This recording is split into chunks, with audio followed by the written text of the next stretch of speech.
नमस्कार, मेरा नाम है कृष्णा बिस्ट और आप देख रहे हैं जनसत्ता फटाफट। चलिए नजर डालते हैं आज की बड़ी खबरों पर। अमेरिकी राष्ट्रपति डोनाल्ड ट्रंप ने भारत को तेवर दिखाए हैं। ट्रंप ने कहा कि अगर दोनों देशों के बीच ट्रेड डील नहीं होती है तो भारत से आयात होने वाला सामान पर 25% का टैरिफ लगाया जा सकता है। ये याद दिलाना होगा कि कुछ दिन पहले ही ट्रंप ने कहा था कि अमेरिका भारत के साथ बहुत बड़ी ट्रेड डील करने जा रहा है।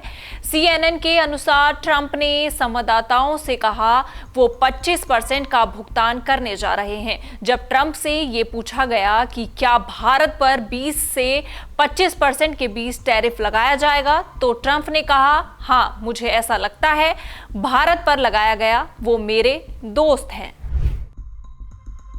वहीं शिवसेना यूबीटी सांसद संजय राउत कहते हैं मोदी शाह बनना आसान है और नेहरू पटेल बनना मुश्किल। आपको बस ईवीएम हैक करनी है और कुछ अडानी को अपने पाले में करना है। लेकिन जवाहरलाल नेहरू, सरदार पटेल, राजीव गांधी, मनमोहन सिंह और इंदिरा गांधी बनना बहुत मुश्किल है। आपने संसद में मोदी जी का भाषण सुना ही होगा। ये सरकार डोनाल्ड ट्रंप से डरती है। अभी देश में पहलगाम हमले और ऑपरेशन सिंदूर का मामला चर्चा में बना हुआ है कि इसी बीच ऑपरेशन शिव शक्ति की जानकारी मिल रही है। इस ऑपरेशन के तहत सुरक्षा बलों ने 2 आतंकवादियों को ढेर कर दिया है। दरअसल दोनों आतंकी पाकिस्तान अधिकृत कश्मीर POK के रास्ते भारत में घुसने की कोशिश कर रहे थे। बुधवार सुबह पुंछ के दिगवार इलाके में सुरक्षा बलों और आतंकियों के बीच मुठभेड़ शुरू हुई। वहीं राजधानी दिल्ली में आवारा कुत्तों के बढ़ते आतंक से परेशान लोगों के लिए एक बड़ी राहत की खबर है।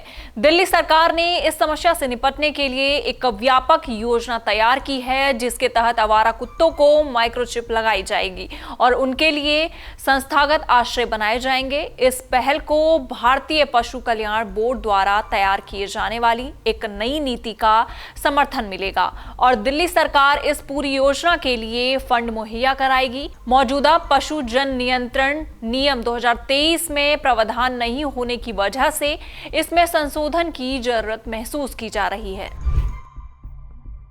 वहीं इंदौर के युवक राजा रघुवंशी के मर्डर केस ने सभी को हिलाकर रख दिया था। पत्नी सोनम रघुवंशी के साथ शिलोंग हनीमून पर गए थे, लेकिन वो वहां से लौटे तो सिर्फ शव के तौर पर। ऐसे में सोनम की कथित बेवफाई की सच्ची कहानी को फिल्म मेकर्स ने पर्दे पर उकेरने का फैसला किया है। इस हाई प्रोफाइल केस पर आधारित फिल्म हनीमून इन शिलोंग का आधिकारिक ऐलान कर दिया गया है। फिल्म का फर्स्ट लुक पोस्टर भी जारी कर दिया गया है। राजा के परिवार और फिल्म के निर्देशक AP निम्बावत ने एक प्रेस कॉन्फ्रेंस में फिल्म का ऐलान किया। राजा रघुवंशी के भाइयों ने अपने निवास स्थान पर आयोजित प्रेस कॉन्फ्रेंस में फिल्म की जानकारी मीडिया को दी।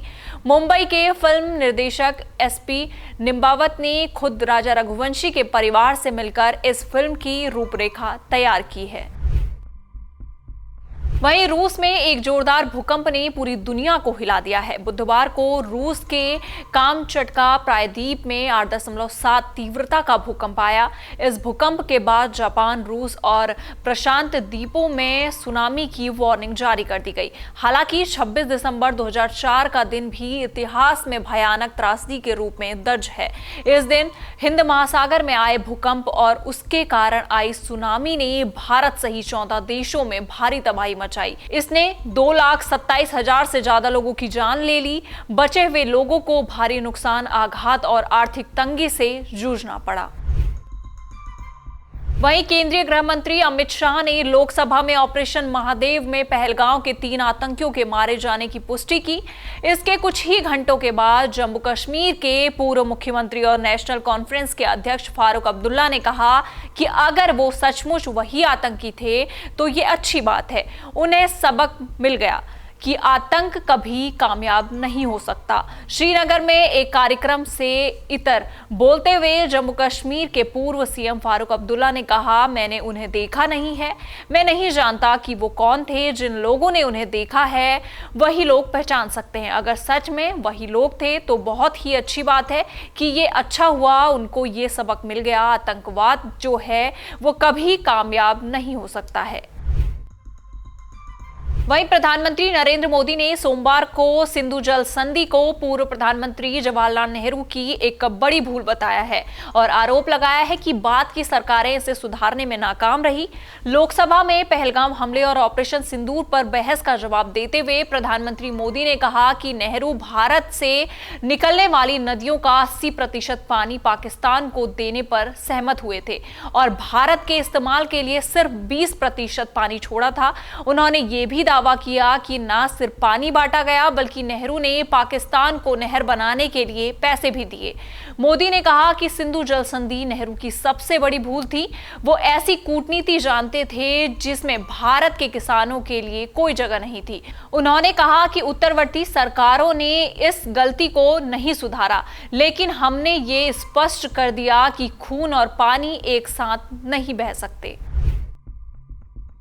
वहीं मौसम की बात करें तो दिल्ली एनसीआर में मंगलवार सुबह को कई इलाकों में झमाझम बारिश हुई। बारिश होने से जहां लोगों को गर्मी से राहत मिली तो वहीं कई इलाकों में जलभराव होने से परेशानी बढ़ गई। मौसम विभाग ने आज भी दिल्ली एनसीआर में भारी बारिश की संभावना जताई है। पिछले 24 घंटे के दौरान बिहार के कुछ स्थानों पर भारी से अति भारी वर्षा दर्ज की गई। मौसम विभाग के मुताबिक बुधवार को पूर्वी यूपी के देवरिया, गोरखपुर व बस्ती समेत पश्चिम के मुरादाबाद और रामपुर में भारी बारिश का अलर्ट जारी किया गया है। हालांकि इस दौरान लखनऊ में हल्की से मध्यम बरसात के आसार बने हुए हैं। मौसम विभाग के मुताबिक आगरा, जालौन, हमीरपुर, मोहबा, झांसी और ललितपुर समेत आसपास के जिलों में अत्यधिक भारी वर्षा की चेतावनी जारी की गई है। इन सारी खबरों पर आपका क्या कहना है, आप हमें कमेंट सेक्शन में जरूर बताइएगा और इसी तरह की देश दुनिया की खबरों के साथ जुड़े रहने के लिए देखते रहिए हमारे साथ जनसत्ता।